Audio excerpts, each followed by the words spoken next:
Alright, the 36 volt Maverick electric go-karts. I think these are probably some of the cheaper ones that you can buy. There might be a cheaper one.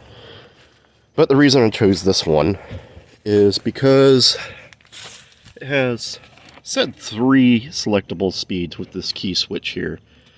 In all reality, I can only find 2. It says something about an optional plug, but I cannot figure anything out. It doesn't say it in the owner's manual or anything like that.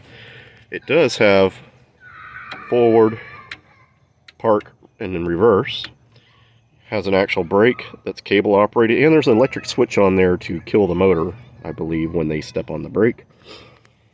It has an actual disc brake. It is a live axle, meaning both wheels turn when the motor spins the shaft. It is not a differential in the rear.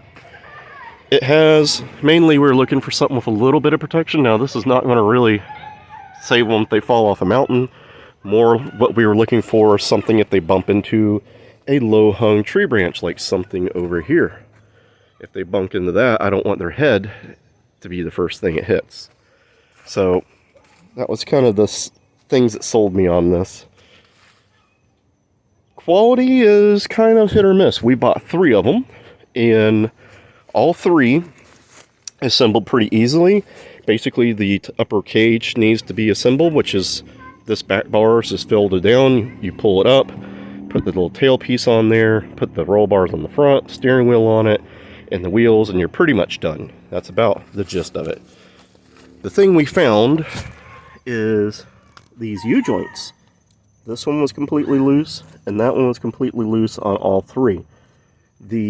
We had one that you could not tighten these anymore and tighten it on the splines. It actually was like stripped. So it was actually the bottom U-joint is completely stripped. And instead of trying to, on Christmas morning, find it and all that, I decided to just weld it on, you know. That's the biggest issue I've found so far, is the U-joints were not tightened on that part. They were snug, but not tight. And that was on all 3 go-karts. So something you might want to check. The kids are loving them. We like that they don't make noise. I like that they don't have carburetors to get ethanol fuel to go bad and get water in it and things like that. They seem to work every time. Speed-wise, on the high setting, like I say, there's like a low and a high on these. It's about 20 kilometers per hour, not miles per hour. So that's about 12 to 13-ish miles per hour. And for where these kids are riding them at and their age level, that is pretty good.